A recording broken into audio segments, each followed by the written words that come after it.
Most people don't avoid estate planning because they don't care. They usually do.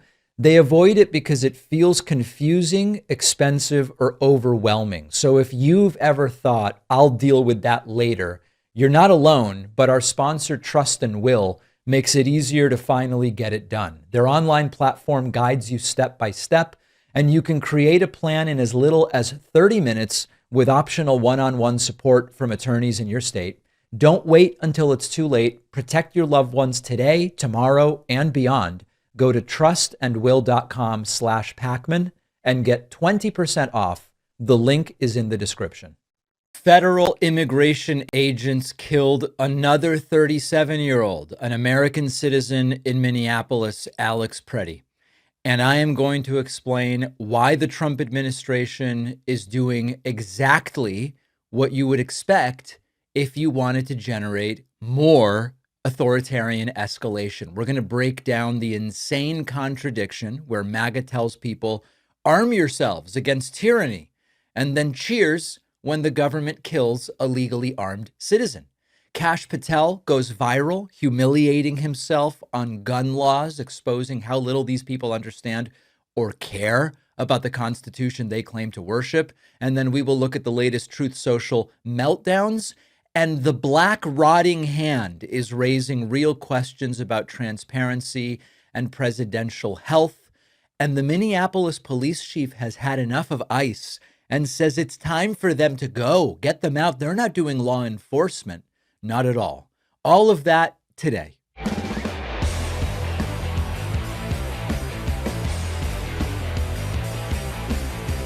They are going to start killing ICE agents. I don't like it, but ICE agents are going to start getting killed. And unfortunately, this is something that Donald Trump will use to his advantage. Let me explain and give me time to lay this out. First, to just be clear up front before anybody mischaracterizes what I'm saying here, I oppose all violence. Violence against civilians is wrong. Violence against federal agents is wrong. What the Trump administration is doing right now is a blueprint for escalation. Now, we've already crossed the line into something very dangerous. Let's talk about Alex Pretti. Alex Pretti was a 37-year-old ICU nurse, an American citizen, no criminal record, had some traffic tickets. He was filming federal agents in Minneapolis over the weekend. He tried to help a woman who had just been shoved to the ground. Video shows him holding a phone. He gets pepper sprayed. He gets tackled by multiple agents and pinned to the sidewalk. Another agent pulls a gun from his waistband, turns away, and less than a second later, the shots start. Maybe as many as 10 shots in 5 seconds, and Alex is dead. Federal officials immediately say he was a violent threat. They start bandying around that he's a domestic terrorist. But the videos don't show that. Witnesses don't say that. State officials say the feds even have blocked access to the crime scene. So this is not law and order. We can't even call it law enforcement. ICE is not enforcing the law.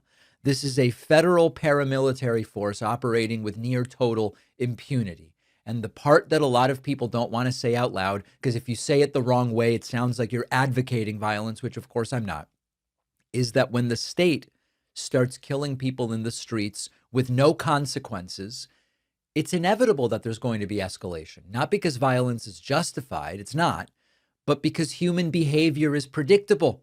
You teach a society that violence is the language through your actions. Someone eventually is going to respond in that language. And if this continues, the retaliation against agents is going to happen. And one or more agents is going to be killed. Not because it's right, not because that's how we fix things. We won't, and I'll get to that in a moment, but because this is how systems break. Now, the darker part is the following. Authoritarians want escalation. Chaos is useful to them. Chaos lets them say, we need more force. We need troops. We need emergency powers. We need to suspend normal rules. Maybe elections are too dangerous. Maybe the country is too unstable to vote in November and take Republicans out of power in the House of Representatives. Wouldn't that be nice for Donald Trump? So let's get something very straight. I want to speak as clearly as possible. They are going to end up in a situation where the very chaos they cause is used to justify a bigger crackdown. Now, on the threats around the election, it might sound quaint to mention this, but presidents do not run elections in the United States. States run elections. Local officials run elections. So even if he tries, because he's already said, wouldn't it be nice to, use that justification? We're at war. We are in an emergency. We can't have an election. Trump has flirted with that. He cannot wave a pen and end the 2026 election, even if there is a war going on, if there's a pandemic, if there's unrest. Trump's term will end January 20th, 2029, no matter what. But Trump can try to make the country feel ungovernable, I guess is the word I would use. And he can provoke unrest. And then if and when the ICE agents start getting killed, he goes, oh, now it's so crazy. We now need martial law. We now need to deploy the military. We now need to suspend the 2026 election. We've got to flood every city with federal agents and escalate until people are so afraid that maybe they accept the authoritarianism. So this is the double-edged sword, which is that the impunity that we see these ICE agents operating with leads to chaos. The chaos will lead to ICE agents getting killed. And then that will become the justification to say, now we've really got to repress protests and civil society. The repression will create more chaos. And this is the authoritarian feedback loop that I've described to you before, that people like Anne Applebaum and Ruth Ben-Ghiat have talked to us about. So it has to stop. And I don't say it has to stop because of the optics, although the optics are, you should see the emails I'm getting from people around the world. David, what is happening to the United States? We look on in horror. This is becoming a developing nation, to use Trump's term. It's a third world country over there where you've got lawless militias killing people on the streets, and then they just fly them out and there's no investigation. This is how democracies slide into police states, into security states, one emergency at a time. Ordinary people get crushed in the middle. And understand that I don't claim Trump is sitting at the White House going, I want ICE agents to be killed, kill ICE agents. I don't believe that that's what's going on. But Trump wants chaos to justify a bigger crackdown. And there would be no better justification, no more chaotic occurrence than ICE agents getting killed. And unfortunately, the longer this goes on, the more inevitable that seems. All right, let's talk about the guns. MAGA tells people, you need guns. You got to have them. If the government becomes tyrannical, you would have no tool to defend yourself if you don't have a gun.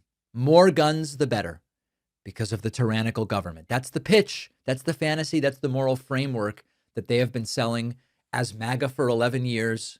And as Republicans for decades at this point in time. So what happens when someone takes that seriously? A white American man, 37-year-old Alex Pretti, no criminal record, legally carrying a gun, out there hoping to defend civilians against federal agents he believes are acting tyrannically. The government shot him dead. That is what happened this weekend. 37-year-old ICU nurse Alex Pretti worked with veterans, legally owned a firearm. White guy with gun should be MAGA and NRA's dream. Federal immigration agents were conducting these aggressive operations in Minneapolis. Pretti showed up. He's filming. He's trying to help a woman that agents had pushed to the ground. He gets pepper sprayed. He gets tackled. And he gets shot multiple times, around 10 shots in a few seconds, it is believed.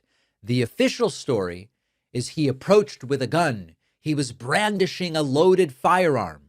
But now, as we have bystander testimony and video, it seems he was holding a phone, that agents had removed the gun. It may not have been loaded. There's controversy around that detail. I can't say I know for certain at this point in time. And then after disarming him, he is shot and killed. So connect the dots.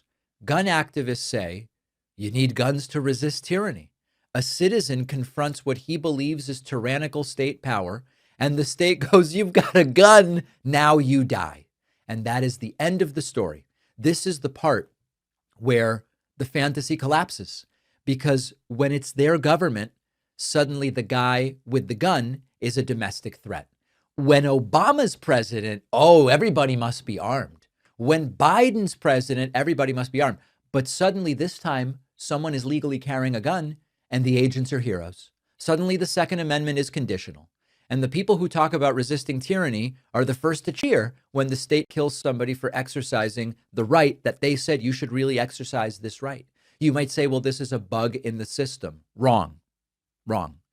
The core contradiction and reality of the situation is that they only care about those principles when they are convenient to them. Now, let me zoom out just a little bit here. I don't believe we should turn the Alex Pretti assassination into a story that is primarily about guns are the problem. I think that actually plays into Donald Trump's hands. It lets Trump pivot to culture war noise and avoid the real issue. I'm mentioning it because it is an incredible hypocrisy, and later we'll look at video of Kash Patel sort of participating in that hypocrisy. But this ties directly into Trump and the ICE deployments. This is what happens when you normalize mass militarized immigration enforcement as political spectacle. And so I don't want to make this mostly about the guns, but there is this incredible double standard about the guns. The main focus here really is you put heavily armed federal agents into civilian spaces. You tell them they're fighting an enemy from within, and you blur the line between what is policing and what is a paramilitary operation. And this is why I don't believe we should use the term law enforcement for what ICE is doing anymore, because they're not really enforcing the law, certainly not the law that they were created to enforce. And then when a citizen shows up, angry, legally armed, wanting to help people and intervene, it escalates instantly into lethal force. So the problem isn't really one shooting. The problem isn't really the gun issue and that Alex Pretti was legally armed. The issue is the broader policy choice to turn supposed immigration enforcement into just a show of force against even American citizens, where misunderstandings instantly become fatalities and there is no accountability because officer safety and immunity and domestic terrorists and all of this stuff. So the real story here is not guns, it's power. The state labels as a threat with significant power anyone that they find politically inconvenient. And political movements quickly abandon their principles when those principles become inconvenient, something I've talked about with you for a long time and wrote about in my book, The Echo Machine. The fantasy of the white, legally armed guy as the hero has now become the white, legally armed guy is dead.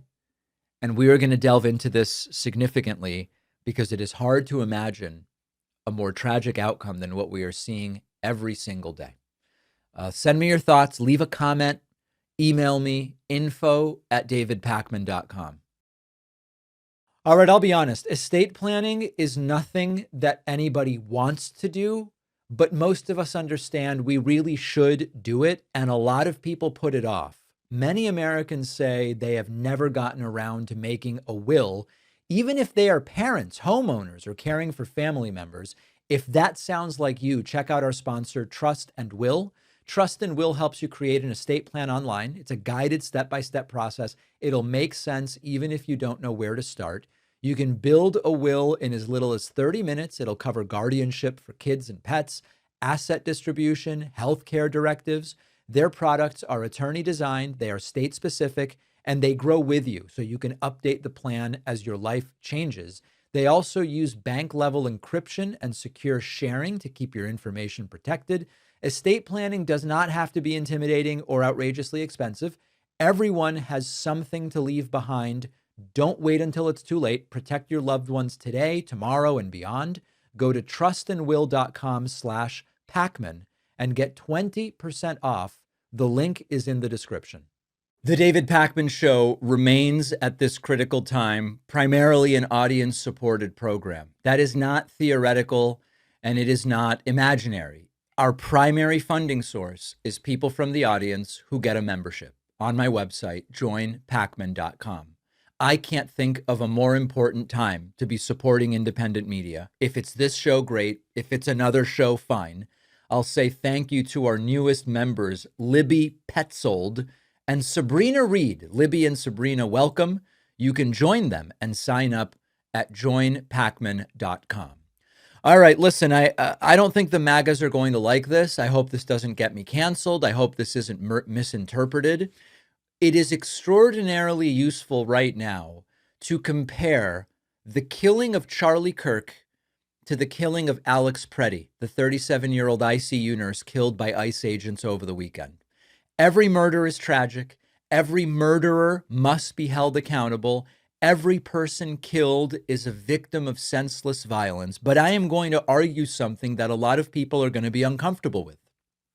The murder of Alex Pretti by federal immigration agents is far more disturbing societally than the murder of Charlie Kirk. Both are disturbing.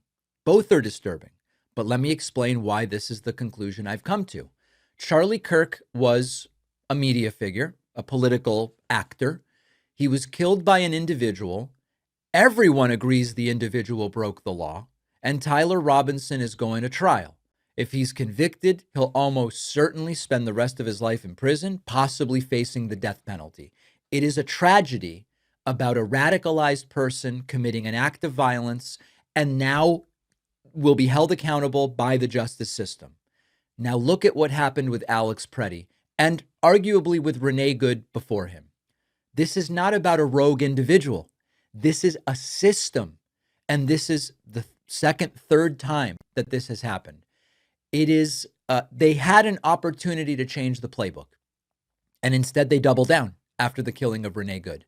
Now, we've seen these official narratives. The mother with toys in the glove compartment of her car and an ICU nurse are domestic terrorists. Case closed before the blood even dried.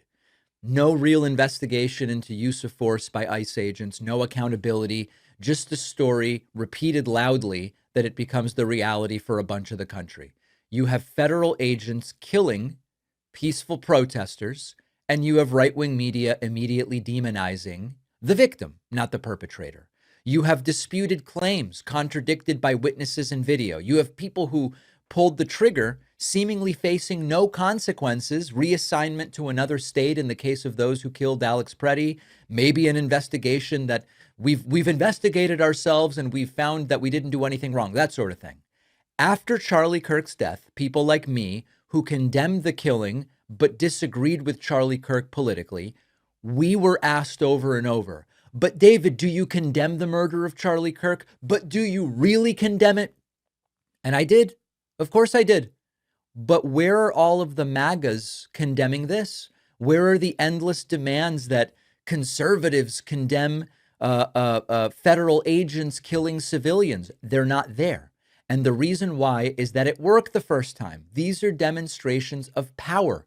To admit any fault, wrongdoing, or doubt about what ICE agents did, or to suggest maybe there's going to be accountability here, that would imply that they don't dictate reality. And the whole point is to dictate reality and break the will of the public. Teach people resistance is futile and simply rewrite events in real time. When an individual commits political violence, the system condemns it and punishes it. That's what's happening now to Tyler Robinson. When the state commits violence, and it's not one shooter whose identity we know, but a bunch who are operating with masks, all of a sudden, they protect the system. They excuse the system. There are people cheering the system. That's what makes the killing of Alex Pretti so much more disturbing, because it's not just a crime. Obviously, what Tyler Robinson did is a crime, and he's going to be held accountable for it, as he should be. We are seeing institutional violence, and it's being completely normalized. I'm going to have clips for you. Well, he shouldn't have been there in the first place. He shouldn't have had a gun. Wait a second. Being there in the first place, that's the First Amendment. Having a gun, that's the Second Amendment. That's the approach that you're taking now, you constitutional conservatives. So we have a normalization of institutional violence and then lies about what happened being enforced as the truth. Everybody should be terrified. My libertarian friends, my right-wing friends, my Republican friends, everybody should be saying this is unacceptable. But unfortunately, that is not really what I'm hearing from a lot of these folks. So this is not, do not interpret this as any kind of defense or mitigation of the murder of Charlie Kirk. I am as vehemently condemning the murder of Charlie Kirk today as I did before. But from a systemic perspective, from a what does it say about our country perspective, it's bad enough that we have a political environment that radicalizes individuals like Tyler Robinson to go out and do what he did. That's terrible. But at least we have a system that will still hold him accountable. With what's happening in Minneapolis, the system is what is committing the acts, never hold accountable. Not only are they not holding accountable, they're the ones perpetrating these acts. It's feeling like a very dark moment for the country. And it's really important to hold them to the claims they've made and hold them to the standards they claim to want to be held by. And that's why we're going to talk about Kash Patel next. FBI Director Kash Patel is going giga-viral because of unearthed comments he made about Kyle Rittenhouse years ago, now compared to the comments he has made about the killing of Alex Pretti by ICE agents. Now, let me just remind you, Kyle Rittenhouse was this young guy who decided to go to a protest armed in order to help defend people. Interesting. Well, let's start with Kash Patel yesterday speaking to Maria Bartiromo on Fox News. And Kash Patel says what happened to Alex Pretti was justified because he brought a loaded firearm. He brought a loaded firearm. You don't get the right to break the law. Well, what law was broken when Pretti was legally carrying the gun? We'll get to that. Here is Kash Patel. Thousands of people are marching through Minneapolis. They are targeting the Border Patrol. It feels like the rhetoric and the protesting is only ramping up. What is your advice to the people right now who are outraged that this is a second killing at the hands of Border Patrol in 2 weeks? As Christy said, you cannot bring a firearm loaded with multiple magazines to any sort of protest that you want. It's that simple. You don't have that right to break the law and incite violence. We will, of course, always protect your First Amendment speech. And if you peacefully protest, there is absolutely nothing wrong with that. But you have seen a trend here, not just in Minnesota, but across the country in these protests turning into violent scenarios. And people... Wait a second, Kash. Wait. You can't show up with a loaded gun. You don't have a right to break the law. I am all for gun safety regulations. You all know that. We don't have enough of them and we don't enforce the ones we have. But I'm also for let's understand the law. Under the Second Amendment and Minnesota Statute 624.714, you are allowed to legally carry firearms in public, including during protests. The United States Supreme Court has ruled that public carry is a constitutional right. Having a gun does not constitute inciting violence. Now, many of us have been saying for a long time, when these ammosexuals whose firearm size is inversely proportional to the size of their, right? You know what I'm talking about. Also the size, wow, that's a big lifted truck, sir. You must have a massive, we have said they seem to be just trying to rile people up, but that doesn't make it illegal. Socially, we understand when these guys with the huge trucks and huge guns and tiny show up, that they are trying to get a reaction. They are trying to incite, and it's still legal. Alex Pretti did not draw his firearm. By all reports, it was taken off of his waistband or some kind of holster. He had a phone in his hand. And even if he had the gun as he did, the law doesn't say that that's illegal because it's legal. Now, by the way, what did Kash Patel say when he was speaking about Kyle Rittenhouse? He did this on the genocidal anti-vaxxer Stu Peters show, who, by the way, the guy that Kash is being interviewed in this clip I'm going to play is someone that Kash said he didn't know during his confirmation hearing. Here he is on his show.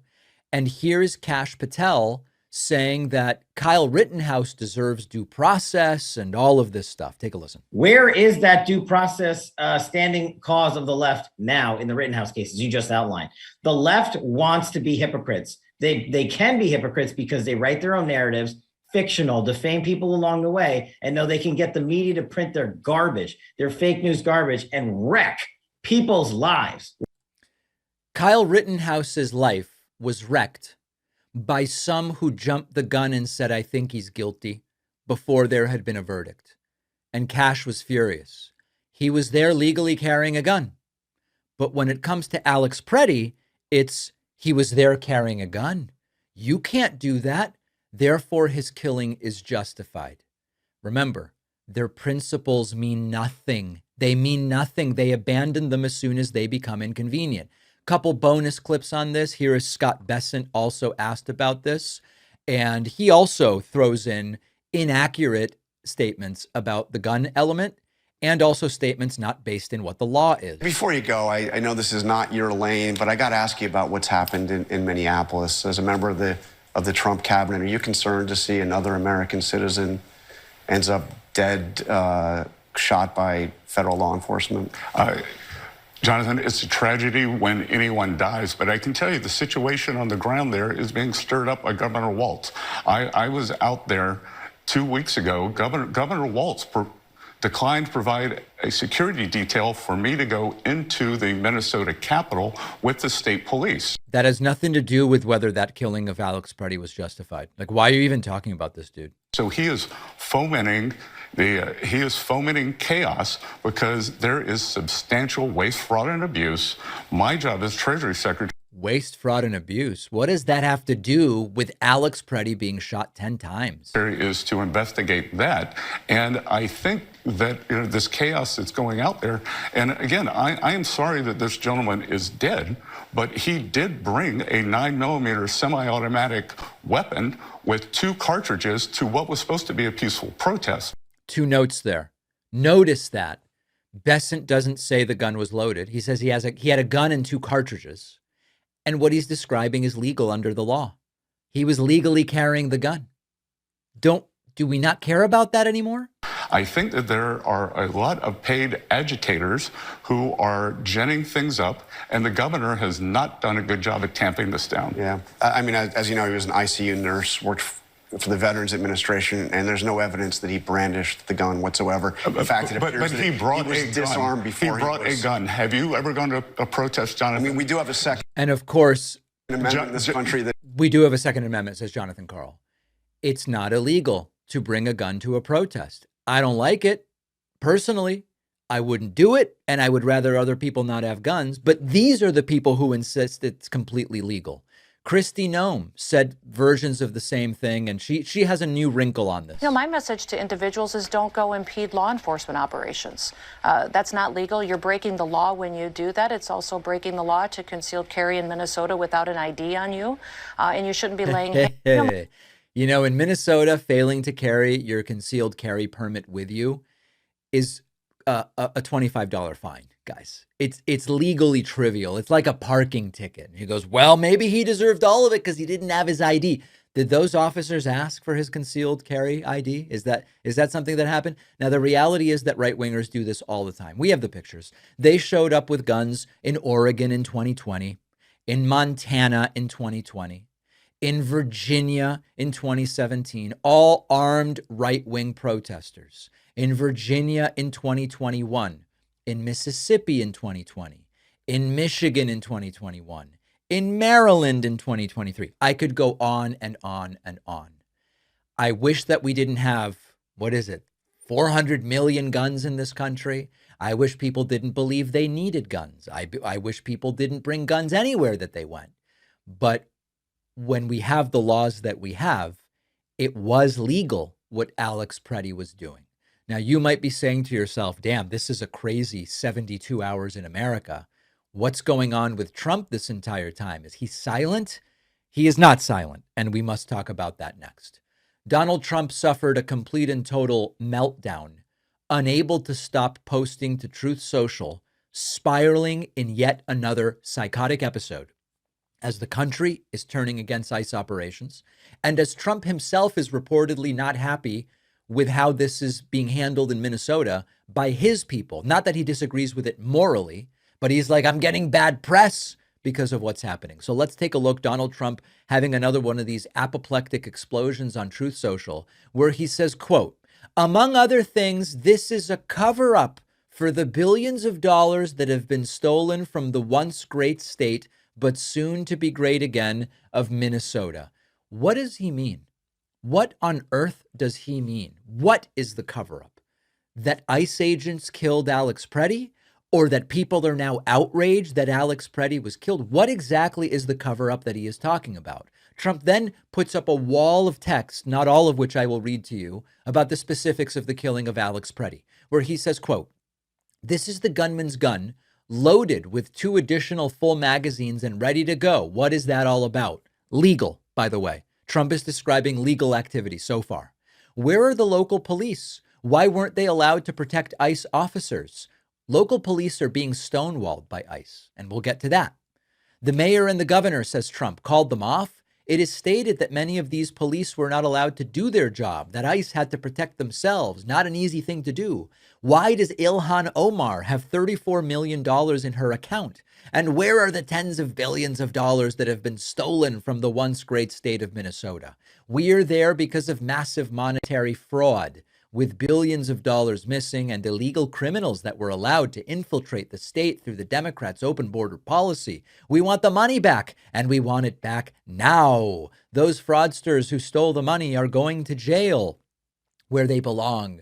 This is no different than a bank robbery. Okay, blah, blah, blah, blah, blah. Trump describing, notably, 0 illegal activity from Alex Pretti. He had a gun and bullets. Yes, legally. And people like Trump have been saying that that's awesome, that that's a great thing for the country. Trump continues, quote, Minnesota is a criminal cover-up of the massive financial fraud that has gone on. Trump continuing, Jonathan Fahey, former ICE director, is fantastic on Fox News in explaining the motives behind the fraudsters and insurrectionists in Minnesota, all meant to justify the presence of ICE. And then Trump switching to an unhinged and impenetrable wall of text about his ballroom. People are being shot dead by ICE for legally carrying guns in the streets. And Trump posts, quote, I'm building on top of everything else that I'm doing, one of the greatest and most beautiful ballrooms anywhere in the world, with more than $300 million of great American patriots' money. And working closely with, right from the beginning, the U.S. military and Secret Service. This is a gift, 0 taxpayer funding to the United States of America of $300 to $400 million, depending on the scope and quality of interior finishes. Trump might plate the toilets in real gold, and then it'll be $400 million. For a desperately needed space sought for over 150 years by previous presidents and administrations, so that the White House would no longer be forced to use a cheap and unsafe tent for big important state events, dinners, meetings, conferences, and future inaugurations. Blah, blah, blah, blah, blah. Continuing. So-called preservationists should not be allowed to stop this. Me, let me do whatever I want, etc., etc. Donald J. Trump. He is losing his grip on reality. He is losing his grip on his party. He is losing his grip on the media narrative about what these ICE goons are doing. My prediction, my expectation, my belief about what we are going to see is a dramatically unhinged Trump, escalating, seeking power, and doing everything he can to be liked again, because that is fundamentally what he wants. He may start firing people. He may lash out. He will become more authoritarian. The next 9 months leading up to these midterm elections could be some of the most precarious and dangerous times in the United States that I will have ever been involved in covering as a content creator. That's my belief as of today. And it seems to be getting more and more likely with every passing hour, never mind every passing day. One thing that keeps coming up as AI becomes more mainstream is how casually people are handing over sensitive information. Think about how many private questions and personal struggles and business ideas people have typed into these AI tools, assuming the conversations are temporary. And we're now learning that many of those platforms are storing or reusing the data in ways that users never really consented to. That's why the AI tool I use instead is Venice. Our sponsor, Venice, takes a different approach. Your conversations are encrypted and stored only on your device, not on company servers, never used for training data. Venice runs open source AI models for text, code, images, and video directly in your browser or app. No surveillance or censorship, no content policing. And the Pro plan adds features like PDF uploads, higher usage limits, custom system prompts, and uncensored image generation, while keeping control in your hands. If you want private AI, go to venice.ai/Pakman to get 20% off a Pro plan. The link is in the description. Today, I'm going to be speaking with Adam James, who is a content creator under the name Epistemic Crisis. Adam is a licensed physical therapist of 14 years working in home healthcare. And Adam, people might be saying, how is that experience relevant to anything that you talk about, David? But you'll tell us, when we see the publicly visible symptoms and characteristics of Donald Trump, these are things you're very familiar with from the folks you work with. That's right. Yeah, it's something I see every day. When a neurologist or any other physician diagnoses a patient with these types of neurological conditions, many times we are then called in, and then we see that patient in their own home 2, 3, 4 times a week in some cases. So we become extremely familiar with it. I have questions about so many of the things I observe with Donald Trump that go directly to your experience. I, as a layperson, see that he sometimes has this way of standing where he kind of hinges forward at the waist very noticeably. Or, for example, I see him walking and the trajectory of his right leg is sort of being dragged and then pulled around almost like from the hip, if you imagine it tracing a half circle in the air. I could go on, right, and give you other examples. As a professional, am I seeing things that aren't really relevant, or is there stuff here that is worthy of discussion? It's all worthy of discussion. What you're seeing just with the gait, the swinging that leg in a semicircle at times, is I think it's a combination of, he's probably had some measure of stroke-like event, whether it's a CVA or TIA, most likely last September when he disappeared for several days. The swinging of the leg is a adaptation to right-sided weakness from some sort of stroke event, I believe. But a wider based gait is also a symptom of dementia, specifically frontotemporal dementia, which I think is what he's dealing with most. So the wider someone's gait gets, the slower their gait speed is. Those are all adaptations for an increased risk of falling, because subconsciously he knows my balance is decreasing and I need to protect myself. As a licensed physical therapist, are these things that can be worked on such that they improve? Of course, the first step is you've got to acknowledge that there's a problem. And the second step is you've got to say, I want to work on it. But putting that aside for a moment, are these things that are simply progressive, or can they be worked on? So to a certain degree, they can be worked on. With a patient that's in the shape that he's in, honestly, more of my work would be focused on safety adaptations, like in his living space, the use of an assistive device for walking to prevent a fall. So yes, they can be worked on. They can be improved upon. There's a certain measure of improvement you can see from something like a stroke-like event. But then there's also a case of a chronic progressive disease that has no cure, such as dementia. You're literally dealing with losing neurons are dying, and you are losing brain tissue. And that's most likely reflected on the multiple MRIs that he has had, because I believe they're tracking the progression of dementia. So let's talk about the MRI. It turns out he didn't really have the MRI that he told us he did. Now, let me kind of set the stage here. A few months ago, Donald Trump said, yes, I got an MRI. He was asked why. He didn't know. He was asked of what part of the body. He didn't know. The White House then issued multiple statements about Trump's MRI. Yeah. And then after 2 months, it turned out that it was a CAT scan. So there are questions about that and how Trump would be so confused about what he got. But do we know that he even has received MRIs? Because now I'm thinking everybody has just been talking about this CAT scan the whole time. Right. So I take into account also his mentioning of his cognitive assessments. Okay. Because of what we really believe that the cognitive assessments he's had, most likely the MoCA, the Montreal Cognitive Assessment. Yes. They are tracking the progression of dementia with this man. He wants to pretend like it was a aptitude test. That is no way, shape, or form what that test is for. Right. He talks about it almost like an IQ test. Yes. He wants us to believe they're just wanting to show the world how smart he is. Right.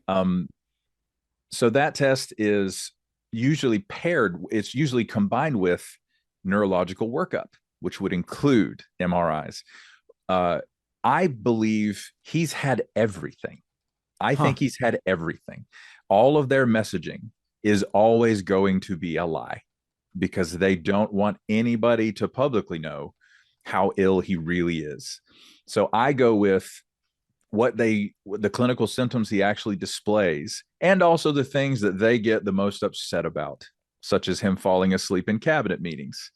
Those are the indicators of what's really going on with him, for me at least, because they're never actually going to tell us what's going on with him. Couple other things I want to ask about. There was a video of Trump walking down a red carpet. The red carpet was perfectly straight. It didn't curve, it didn't bend. And this was when Donald Trump was meeting Vladimir Putin. And you see, especially if you speed the video up, that Trump is meandering from side to side. And so even though the carpet is straight, Trump is tracing what we might call almost like a sine wave, if you looked at it from a drone looking down. Yes. Is that sometimes just the way people meander down a sidewalk, or is there something relevant there to your work? I think it's relevant because dementia decreases the brain's ability to process visual information. That leads to the glassy-eyed, blank stare, because they're actually not encountering visual stimulus the same way that someone without dementia does. It's combined with the right-sided weakness, the legs swinging in that semicircular fashion. Typically, when you advance a limb through what we call the swing phase in gait, you get hip flexion, you get knee flexion, you get dorsiflexion at the ankle to prevent the toes from clipping the ground as the leg swings through. Let me explain that. In other words, if your foot was just hanging loose as you swing forward, the toes would start dragging against the ground and you might trip or whatever. So there's a natural motion where you flex the foot so that the toes point more up than down. That's correct. And so the adaptation of the semicircular swing to the side is an evidence of weakness. That's not the ideal, the normal way that a swing phase occurs in human gait. When it comes to the speech patterns of Donald Trump, and if any of this stuff is simply outside your area of comfort or expertise, you tell us.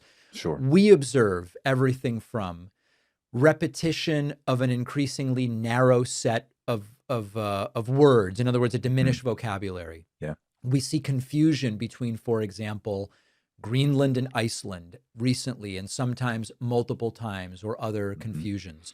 We see sometimes kind of trailing off and then abruptly almost like coming to and then talking about something different. Is that an unrelated series of characteristics, or is there something that ties that together? No, that's all tied together. The frontal lobe is basically what alerts us to we're doing something we shouldn't be doing, or we're saying something we shouldn't be saying. His frontal lobe is shrinking inside of his skull, and the MRIs will reflect that. That's why they pivoted to the CT scan. They don't want you to know that they're watching his brain shrink. So the frontal lobe is stopping him from ordering his thoughts. I just made a video myself about how he mentioned the discombobulator that they used in Venezuela. Right. And he goes, the discombobulator, I'm not allowed to talk about it. I'm like, my brother in Christ, you should not be mentioning anything about American military effort. That's classified. He knows he's not supposed to talk about it, but his brain is not stopping him from talking about it. You've made a very controversial prediction. Mm-hmm. You believe Trump has 2 to 4 years of life left. Now, I don't want this to be, I was at the grocery store the other day buying 6 months worth of milk because we were getting snow, and that's the normal thing to do. You stock up on milk and bread for 6 months. And I was looking at these, the tabloid magazines in the checkout line, and it's sort of this stuff like, Hillary Parkinson's 1 week left before she's in a wheelchair sort of stuff. And when you hear Trump has 2 to 4 months left to live, from an actuarial standpoint, Trump is probably a super ager and may have 6 to 8 years of life left statistically. What makes you say it's 2 to 4 months? So if it's frontotemporal dementia he's dealing with, the life expectancy after diagnosis is roughly 7 to 12 years. He's been displaying these symptoms since before he was elected in 2016. Really? Yeah. So their ability to hide his actual condition is effective to a degree. The main danger they have, I'm talking about Trump's team, like the cabinet, the people closest to him. The main danger they have is he can't shut his mouth. They would never have had to comment on what happened at Walter Reed if he could simply never talk about having an MRI. Right. So he's much more ill than they will ever admit, and that they will do their best to conceal. They'll seat him behind a desk so you can't see the swelling in his feet and ankles, etc. So for me, I'm looking at the time frame, the actual, normal life expectancy for these things. A comparative example would be Bruce Willis, who now is in a care facility. He's been moved from a home where he lived by himself and received 24/7 care to now actually being moved to a facility. His symptoms of frontotemporal dementia started with aphasia, where he could no longer perform on camera. He could not execute lines anymore. That was 2022, 23. And now he is where he is. So I'm just going by what the typical life expectancy is and the symptoms he displays. And they're, he is a McDonald's fiend. Like, there's nothing about this man that would be considered a compliant patient. And non-compliance from patients, if you ask any healthcare worker, is one of the banes of our existence. People who are doing things that are medically inadvisable just literally don't want to change. He's 80 years old at this point. I mean, again, there are multiple other health conditions that they will never comment on. They say the swelling in his feet and ankles is from chronic venous insufficiency. I believe it's from congestive heart failure or chronic kidney disease, or maybe a combination of the two.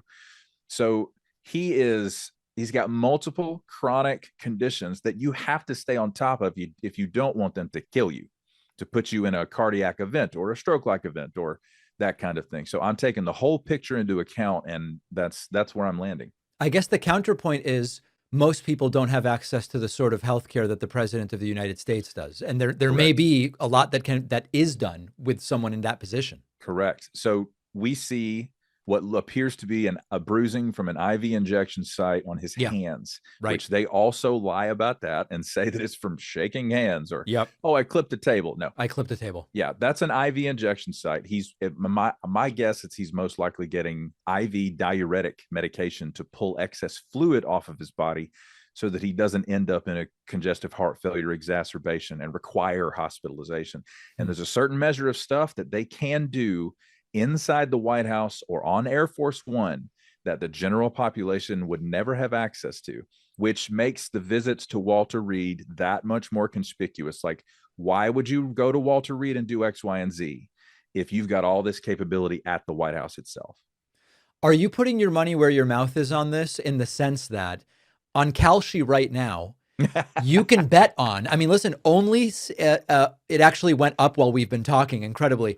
At the start of this conversation, only 16% believed that Trump would not make it to December 31st of this year. Now it's 18%, but it's quite literally rising as we talk. But the point is, there would be great odds and money to make on this if you think his life expectancy is 2 to 4 months. Sure. I'm not going to be participating in that just because it feels morbid.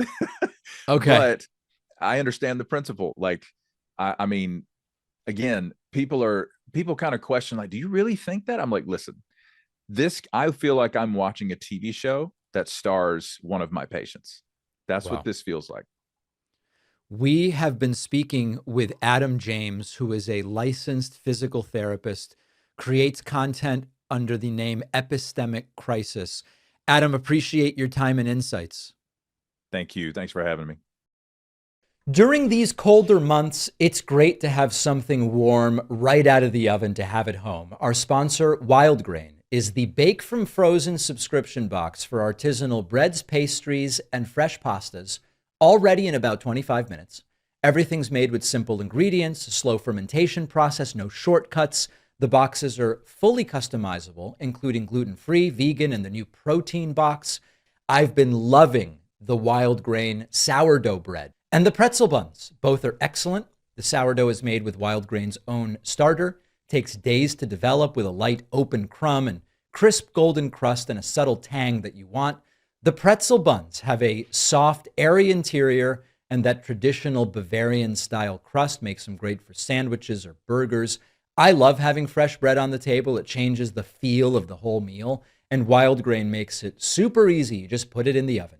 Get $30 off your first box plus free croissants for life at wildgrain.com/David. The link is in the description. Donald Trump's rotting hand is terrifying. Something seems very wrong, and the health crisis just got extraordinarily bizarre. Let's talk about the image that has gone completely viral. It is of Donald Trump's hand, this massive dark bruise. It's almost black. It looks like rotting flesh spreading across his hand. And people are noticing it because it looks really, really bad, really bad. Now, we're going to talk about what this could be, how it fits into the whole picture, the lack of transparency.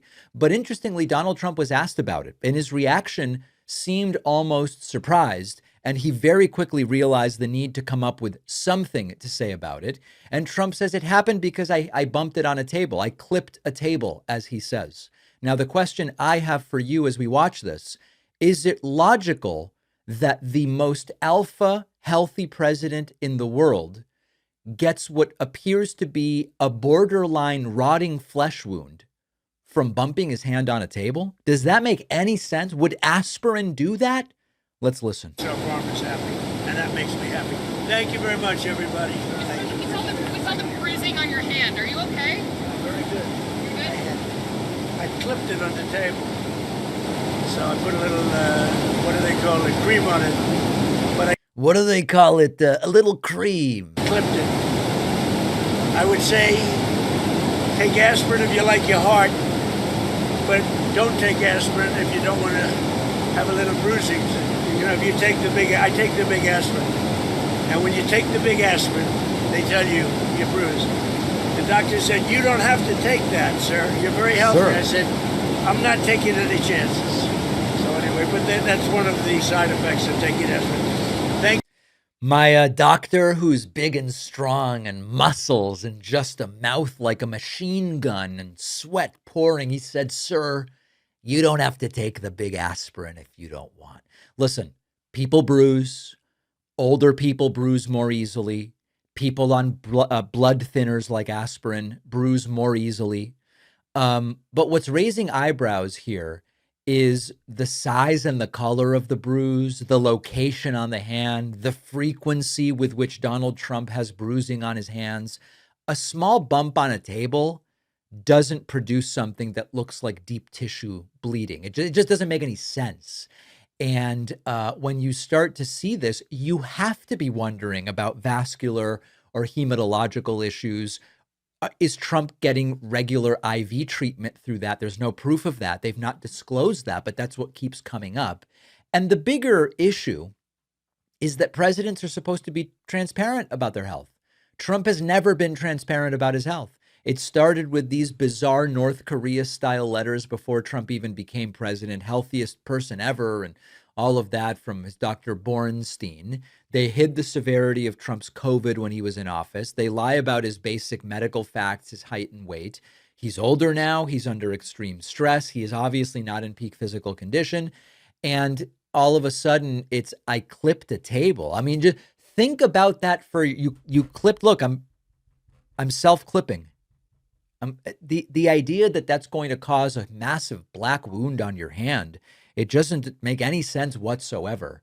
And if there's anything that Trump is maybe glad about from the constant negative coverage about the ICE fiasco, is that there has been less of a focus on Donald Trump's health, but there should actually be more, because Donald Trump seems to be getting worse and worse. And as we speak to more and more professionals, as we continue to do, I believe that it is only going to become more concerning.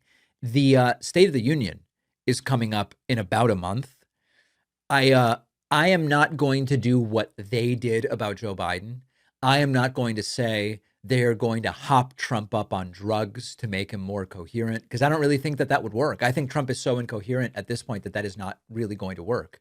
I am not going to make any predictions. What I am going to say is that I expect that Trump's level of coherence at this year's State of the Union is going to be notably diminished from any prior State of the Union address. I know it's a month away. Of course, I will be covering it live, and I'll give you more information about that as we get closer.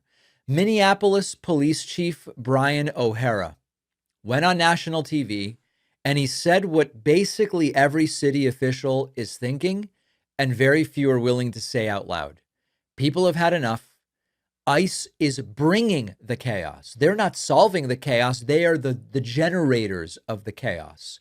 And it is time for them to go. This is not a left-wing activist. This is not anybody from Antifa. This is not Black Lives Matter. This is not a Tic Tac commentator. This is the chief of police of Minneapolis.